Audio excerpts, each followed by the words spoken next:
It started with a single plate. That's how it always begins. Doesn't it? Not with a scream. Not with a text message. Not with a scandalous photo on someone else's phone. Just a plate. A white porcelain dinner plate with a tiny chip on the edge. The kind we'd had for years, the kind that should have been replaced but never was. I was setting the table, arranging the forks exactly the way she liked them. Tines up, napkins folded once and placed to the left, never under the knife. I'd done it 100 times before, maybe 1,000. It was automatic, mindless. But that night, when I pulled out the last plate and saw the chip, I froze. Because suddenly, the silence of our house didn't feel peaceful anymore. Felt staged. Too quiet, like the kind of silence people force when they're about to deliver bad news. She was in the bedroom. I could hear the soft thud of drawers opening, closing, and the occasional sharp rustle of hangers. She was talking to someone on the phone. I could only catch fragments. No, just us and the usuals, yeah you? Ha! He won't care. That last sentence curled in my gut like spoiled milk. He won't care. Who? Me? And what wouldn't I care about? I didn't ask. I didn't storm in. I didn't accuse. I just finished setting the table and went to the kitchen. I needed to hear the sound of something breaking, anything to shake the feeling that the walls were about to close in on me. The doorbell rang at 7:42. Not 7:40. Not 7:45. That precise. Like someone who wanted to make an entrance. When I opened the door, my brain needed 2 full seconds to process the scene in front of me. It wasn't just her ex, it was the ex. The one she said was a mistake. Never serious. Not someone worth remembering. His name was Nate, and he looked like he had been ripped out of one of those lifestyle magazines she used to leave on the counter for design inspiration. He wore a blazer. Who wears a blazer to a casual dinner party in the suburbs? He greeted me with the kind of handshake that said, "I'm winning," and a smile that tried to apologize for being a piece of the past that wasn't quite finished. Behind him, she appeared. Hair curled, eyes smoky, lips painted darker than usual. Her voice was a little higher than normal, a little too warm. "Oh, babe, I thought I mentioned Nate might stop by. It was kind of last minute. I figured it wouldn't be a big deal." I nodded. Or maybe I blinked.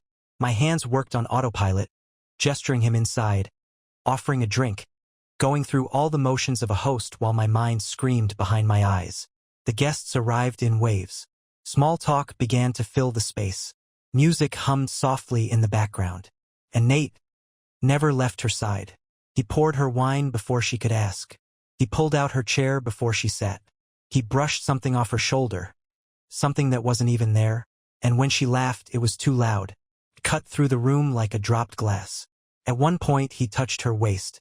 Not accidentally. Not fleetingly. It was a casual, familiar touch. The kind a man uses when he already knows the shape of the body beneath his hand. And she laughed. Threw her head back. Leaned into it. Glanced at me for a millisecond, just to check if I noticed. She brought her ex to our dinner party. Laughed louder when he touched her waist. Glanced at me like I was invisible. She thought I wouldn't notice. But I did. And I smiled. Because that night, I decided she wouldn't be in my life another day. I made sure no one saw my face when I excused myself. I went to the bathroom and stared into the mirror for what felt like an hour. But I didn't break. I didn't cry. I needed to watch. To let the act unfold to its end. I returned just in time for dessert. Nate had taken my chair. She was feeding him creme brulee from my spoon. I stood behind them and watched him chew like he'd never tasted sugar before. He didn't even flinch. She looked back at me, her eyes challenging, daring me to say something, to make a scene. But I didn't. Not yet. Because the trap was already set. And I was just waiting for the lights to go out. The guests were leaving. Smiles exchanged, coats returned, doors held open with practiced courtesy. Laughter floated in the air like perfume, clinging to the walls long after the people were gone. I stood in the hallway, thanking everyone, shaking hands, nodding politely, saying things like "drive safe" and "let's do this again soon," while I stared at her over everyone's shoulders. She was watching Nate, and Nate, that smug, blazer-wearing fossil of a mistake, was leaning just a little too close as she whispered something into his ear. Her hand brushed his arm again, casually. Again. Pattern. Too many coincidences to ignore. The last couple waved goodbye, and I gently closed the door behind them. Just the three of us now. I turned, and she was already reaching for the wine, pouring another glass like she hadn't just spat on everything we built. Her eyes avoided mine as she handed Nate his drink and flopped onto the couch like it was any other night. She kicked off her heels, crossed one leg over the other, and tossed her hair back. You gonna sit? Or are you planning to hover all night? I looked at her, not through her, at her, and for the first time in months, maybe longer, I didn't see my wife. I saw a woman who thought I was dumb. Actually, I said, walking slowly toward the coffee table, I've been thinking about us. Nate's eyebrows lifted. She didn't flinch, just took a sip and smiled lazily, like I was a child about to recite a poem no one asked to hear. You remember when you told me you and Nate hadn't spoken in years? I asked. She nodded. So, that's funny? I said, pulling out my phone and opening the voice memos. Because my car has one of those dash cameras that records audio when it's parked. And your little post-yoga phone calls? Loud enough to catch. She sat up straighter, the wine glass pausing at her lips. You recorded me? She snapped. You recorded yourself? I said flatly. Nate looked like he wanted to melt into the couch. I turned to him. Want to hear what she said about you last week? About how you're boring in bed, that you peaked in college, and that she only calls you when she's tired of being treated like a wife. He stood up, but I raised a hand. Sit. You should hear this. You came for dinner, didn't you? Her voice exploded. You're unbelievable. You're seriously going through recordings now? What's next? Hiring a private investigator. Already did, I said, and tossed a manila envelope onto the table. It landed with a satisfying slap. There's photos. You in your car. You in his car. You at a hotel. Room 406. I believe. Silence. Even the wine stopped breathing. She stood slowly, like someone stepping into water that might be ice or fire. Her face twisted. Not in guilt, not in shame, but in offense. You had no right, she hissed. No, I said. I had every right. You see, I thought I was crazy for a while. I thought maybe I was paranoid. But I wasn't. You just got sloppy. You forgot I was still in the room. Nate stood now too, running a hand through his hair. Look, man, I didn't know. Don't finish that sentence. I cut in. Don't insult me with lies tonight. She crossed her arms, defensive now, furious. So what? She said. You want a medal? You cracked the code? Congratulations. Guess what? Maybe I'm not in love with you anymore. Maybe I've been trying to tell you for months, but you were too busy playing detective. And there it was. Not a confession. A weapon. She wanted to hurt me, and she did. But not the way she expected. Because when someone shows you who they are, there's a strange kind of freedom in knowing they've already burned the bridge. You don't have to tiptoe anymore. I looked at both of them, took in the picture of them standing there like they belonged in the same frame. Finish your wine, I said quietly. And then get out. Both of you. Don't leave anything behind. There's nothing for you here anymore. She blinked. He opened his mouth to say something else. But I had already turned and walked away. That I didn't sleep that night. Not because of heartbreak, that would come later in waves I couldn't predict. No, that night was about calculation. About clarity. After they left, him shuffling out like a guilty intern. Her with her chin high like she was walking a runway instead of exiting the life she'd gutted. I just sat in the quiet, staring at the 2 wine glasses still sweating on the table. She didn't say sorry. Not once. Not a single syllable that even resembled remorse. It was all deflection and venom, a performance by someone so used to manipulation that she forgot what sincerity even looked like. Nate didn't say much either. Cowards rarely do when the spotlight turns hot. I watched the clock strike 3 a.m. and made a list. Not in my head. On paper. I wrote it down like a checklist for war. Call lawyer. Freeze joint accounts. Retrieve backup copies of evidence. Change house locks. Cancel credit cards she still uses. Notify landlord. She was never on the lease. My name only. Text her mother. Yes, her mother. Because the last time she disappeared for 3 days, it was to clear her head. And she didn't think anyone should worry. Well, not this time. I wanted someone to know exactly who their daughter had become. I didn't sugarcoat it. I didn't scream. Just facts. With timestamps. At 7:30 a.m., I heard the garage door open. She still had her code. I didn't stop her. Not yet. I sat at the kitchen counter with coffee in one hand and my phone in the other. She came in wearing sunglasses, despite the cloudy morning, like the drama of the previous night had hung over her like a crown. She didn't say good morning. "I'm just here to grab some stuff," she said without looking at me. "You have 20 minutes. She paused, surprised by my tone. Maybe she expected me to be broken, desperate, angry, but I wasn't giving her the satisfaction of any of those things. She walked past me and went upstairs. And that's when it happened. 15 minutes in, she came down with a duffel bag. Nothing dramatic. No dragging suitcase. Just enough to keep up the lie that she was figuring things out. She stopped near the front door, chewing her lip like she wanted to say something. I let her. "You didn't have to humiliate me like that last night," she said quietly. I stood, slowly. My coffee was still hot, untouched. I walked toward her, close enough to see that she hadn't even bothered to wipe the eyeliner smudge under her eye. "You humiliated yourself," I said. "You brought him into our home. You stood in my kitchen and disrespected everything we built. And now you want sympathy," she scoffed, looking at the floor. "You always think you're so righteous, so perfect. Maybe if you paid half as much attention to me as you did your job, none of this would have happened." There it was, the classic spin. I stepped back, letting her feel the distance. "I didn't neglect you. I trusted you. I gave you space, I gave you time, and you used all of it to lie to me.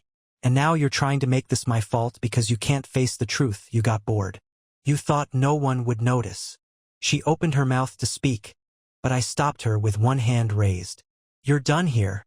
I opened the door, and for the first time in months, she hesitated. Just for a second. A flicker. Doubt? Regret? Hard to say. She walked out without another word. I shut the door behind her, locked it, and turned off her access code. Then I picked up the envelope from the table, the one with all the evidence. It wasn't for court. It wasn't for leverage. It was for me. Because sometimes you need to see the truth printed on paper to remind yourself you're not crazy. And now, it was time to finish the rest of the list. The next 3 days were a blur of execution.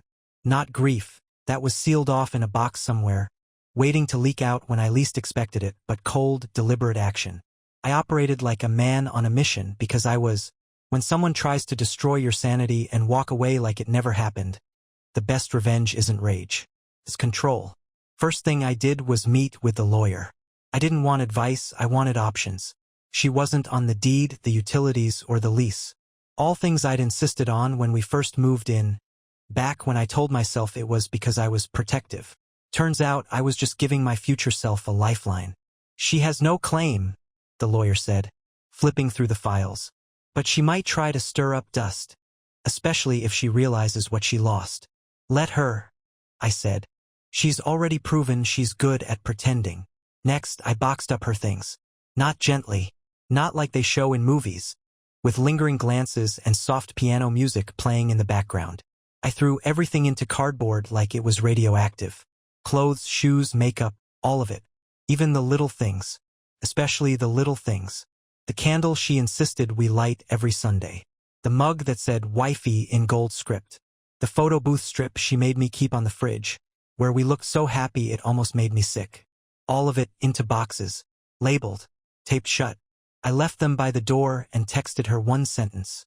"Pick up your things by Friday or I'll leave them on the porch." She didn't respond. I didn't expect her to. What I didn't expect, what I never saw coming, was the email.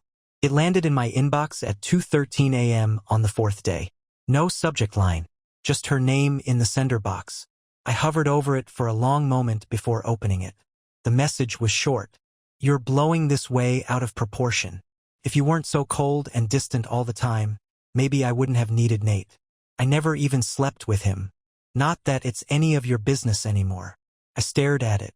Not because of the lie I already knew she had. The hotel receipts didn't lie. But because of the audacity. She was rewriting the story.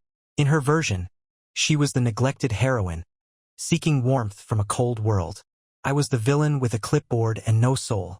Nate was the comfort, not the catalyst. And now that she'd been exposed, her instinct wasn't to apologize. It was to edit the narrative. I didn't reply.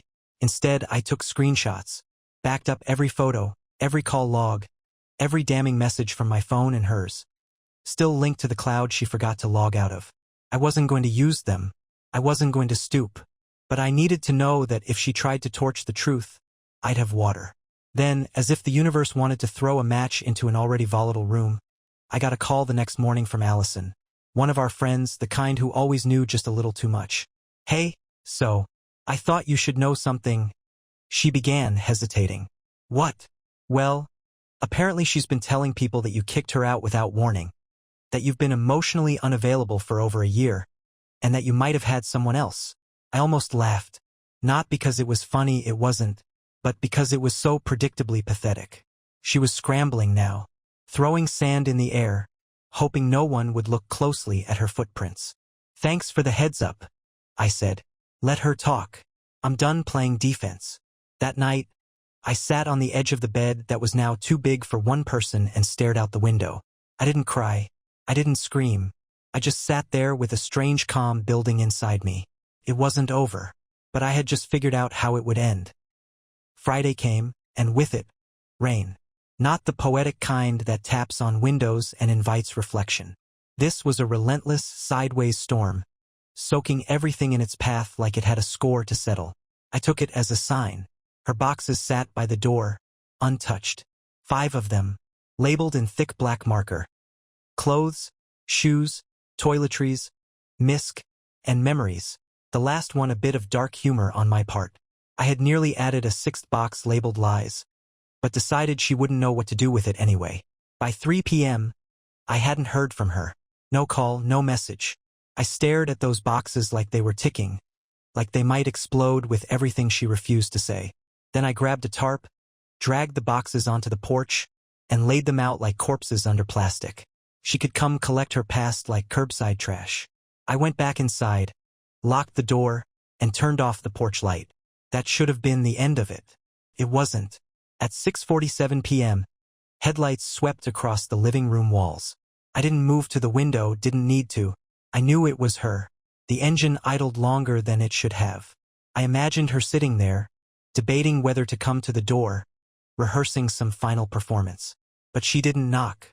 Instead, she stepped out in heels too expensive for this weather and made a show of dragging the boxes to her car one by one, arms flailing against the wind. She didn't look up at the windows, but I know she knew I was watching. She wanted me to watch. She wanted me to feel something, but I didn't. Not until the 5th box, memories. She lifted the lid right there on the porch and pulled out the photo album. Our first vacation. The one where she cried because the Airbnb had ants and then laughed until she choked when I used chopsticks for the first time. She stood there flipping through the pages, water streaming down her face. Rain or tears, impossible to tell. Then she did something unexpected. She took the album out and left the box behind. Just the photo album pressed to her chest like a shield. She got in the car and drove off, leaving the soggy box behind, half crushed by the porch steps. I waited for her to turn around. She didn't. I opened the front door and looked down at the box. The lid had come loose, papers curling, photos swelling with rain. On top, one image. The 2 of us laughing in a hammock. My arm around her. Her eyes closed. Pure peace. I bent down and picked it up. And for the first time since this began, something broke. Not a scream. Not anger. Just an ache. A slow, thick ache that started in my chest and poured through my body like wet cement. Not for her, that version of her was already gone. It was for me. The me in that photo. The man who believed her. Who built a life around her. Who didn't know she was hollow inside. I took the photo inside, dried it with a towel, and slid it into the drawer of my desk. Not to keep it. To remind myself never to forget. 3 weeks passed. Long enough for the silence to harden into something sharp, like glass left in a freezer. The house no longer smelled like her perfume or hummed with her routines. It was mine now. Every corner, every echo, every drawer. Stripped of her fingerprints. But the air still had weight to it, like it hadn't quite decided if it was done grieving. She didn't try to come back. Not directly. Instead, she began haunting the periphery of my life like a shadow stretching just out of reach. I'd hear from mutual friends. She was asking about you. She said she's seeing someone new, But she's not serious. She mentioned the house still feels like hers. She hadn't changed the narrative. She was just rewriting the ending. And then came the dinner. It was Matt's idea, one of our old friends who always tried to play peacemaker, the kind of guy who thinks everything can be fixed with roasted chicken and awkward jokes. He invited me to a small get-together, said it would be casual. Just a few familiar faces. I should have known. The second I walked into his apartment, I felt it. She was there, sitting at the far end of the table, wine already in hand, wearing the blue sweater she always claimed she didn't wear anymore, because it reminded her of our first winter together. Her hair was up, her smile just wide enough to suggest innocence. And when our eyes met, she blinked like she'd been expecting a reaction and didn't get the one she wanted. I didn't flinch. I didn't wave. I just pulled out a chair across from her and nodded politely to everyone else. The tension, immediate. The room? Too quiet. Matt scrambled to compensate, pouring drinks, cracking jokes, trying to glue the moment back together with false cheer. She waited until after the second glass of wine. That's when she spoke. So, are we pretending this isn't weird? Everyone froze. I sipped my drink. Not pretending, just choosing not to care. Her smile faltered. You always were good at that. You always mistook silence for indifference. I said evenly. Big difference. Matt coughed, trying to steer the conversation towards safer ground, but she wasn't done. You know, I've been doing a lot of thinking lately, she said, glancing around to make sure the audience was still with her. About what happened. About us. Stop, I said, setting my glass down. She blinked. What? You don't get to monologue now. This isn't a movie, and you're not the misunderstood protagonist. You're the person who blew up your life and then tried to blame the debris on everyone else. Her mouth opened, then closed. I continued. You weren't lonely. You were bored. You weren't pushed away. You walked out. And now you're trying to crawl back into the scene like you never left. But I remember every line, every lie, every look. The room had gone dead silent. Matt looked like he wanted to slide under the table. A couple of the others were frozen mid-bite. She stared at me for a long time. Then, with a flat laugh, she said, Wow, so that's where we are. No, I said, that's where you are. I've already moved on. It wasn't a declaration. It was a sentence. She stood, face burning but pride holding her spine straight, and excused herself to the bathroom. I didn't watch her go. I finished my meal, thanked Matt for dinner, and left before she returned. There would be more moments like this, ghosts of her rising up where I didn't expect them. But this one mattered, because I'd seen it in her eyes. She thought I'd still be waiting. She thought wrong.it was around the 4th month that something strange happened. Not dramatic, not cinematic, just unexpected. A letter arrived, handwritten, no return address, folded twice. My name on the envelope in cursive I hadn't seen in years, the version of her handwriting she used when we first met, before texting replaced thought. I turned it over 5 times before opening it. There was no scent, no lipstick kiss, no flower petals tucked inside. Just 2 pages of thick, textured paper. The kind people buy when they're trying too hard to look sincere. The first line read, I'm not writing to ask for anything. A lie. That's exactly why she was writing. She talked about her therapist. About growth. About trauma she never realized she was projecting. She said things like, I don't expect forgiveness, but I want to be honest, and I understand now how I used people to fill a silence that was mine to fix. Then she said the one thing I didn't expect. Nate wasn't the first. I sat back in my chair. I read that sentence again. Nate wasn't the first. She didn't elaborate, didn't name names, just dropped the weight and let it hit the floor without warning. As if that would somehow make everything more honest. Like peeling back another layer would make the core less rotten. The rest of the letter tried to shape her into someone self-aware. She talked about childhood issues, abandonment, her father's coldness. She wove herself into a complex tragedy of circumstances. And I'm not cruel, I know pain leaves fingerprints. But I also know the difference between confession and manipulation. She ended with, I hope someday you'll see the whole version of me. I hope she's someone you can at least respect. I folded the letter, slid it back into the envelope, and dropped it in the trash. Not out of spite, out of clarity. There was no whole version of her I needed to understand. I'd seen enough. The woman who smirked at me across a dinner table while her ex touched her like I wasn't there. That was her. The woman who left without apology and returned only to rewrite the script. That was her. And now, this letter? It was just the closing monologue in a play that had already been cancelled. Still, I couldn't pretend it didn't affect me. Not because I missed her, but because it confirmed something I hadn't been sure of until now. She'd never really loved me. Not fully. Not in the way I thought we were supposed to be loved. Openly, truthfully, with nothing hidden behind locked screens or vague explanations. She loved being loved. She loved the image of us. She loved being able to say she had someone waiting at home while she tested the edges of her freedom. But she didn't love me. Not enough to protect me from her worst parts. And now she was asking me to hold her secrets like they meant something. Like knowing about the others made Nate less of a betrayal. Didn't. It just made the betrayal longer. Deeper. So I did what she never could. I let go. Fully. Finally. No speeches. No replies. No need to correct her version of the story. I had my OWN.IT was a Tuesday when I saw her again. Unexpected. Sharp-edged. I was walking through the park near my office. A shortcut I rarely took unless the weather was just right. It was late afternoon, golden light slicing between branches, and for a moment, everything was quiet in that heavy, meaningful way where you almost feel watched. I didn't notice her until she was already 10 steps away. She wasn't alone. Nate walked beside her, arm looped casually around her waist, sunglasses on even though the sun was dropping fast. They looked like a couple out of a catalog, curated, composed. Like two people pretending not to remember how they got here. She saw me first, and when our eyes locked, she faltered. Just a moment. One step caught midair before recovering, like someone who tripped over a memory too quickly. But Nate didn't notice. He kept talking, laughing at something she wasn't listening to anymore. I didn't stop. I didn't change pace. I just looked at her and kept walking. And as I passed, I saw it in her face. Regret. Not the tear-stained, operatic kind. The quiet kind. The kind that tastes bitter after you've burned every excuse and there's no one left to believe your side.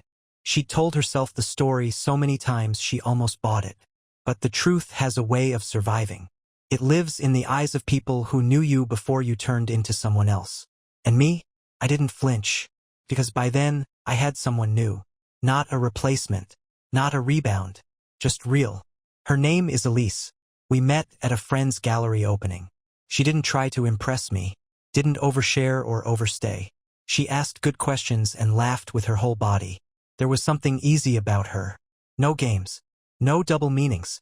I didn't tell her much about the past. Not yet. Just that I'd been through something hard. And I was still finding my way back to myself. She didn't press. She just nodded and said, "Take your time." So I did. And the more time passed, the more I realized that healing doesn't happen in a straight line. Some days I woke up feeling clean, whole, like none of it touched me. Other days, I found myself staring at old photos or hearing her voice in my head, trying to convince me I'd imagined it all. But the park moment, that was a turning point, because I saw her, really saw her, and felt nothing. No rage, no ache, no desire to make her see what she'd done. Just peace. Because the truth is, you can survive someone who doesn't love you right. You can rebuild after someone burns down everything good just to warm their hands. You can walk past them in a park, watch them live out the life they chose, and not want to be part of it anymore. That's when I knew I was finally free. And freedom? It felt better than forgiveness ever could. It was 2 weeks after the park when I received the final blow. Not from her directly, but from the universe's twisted sense of humor. A mutual friend, Tyler, sent me a message late at night.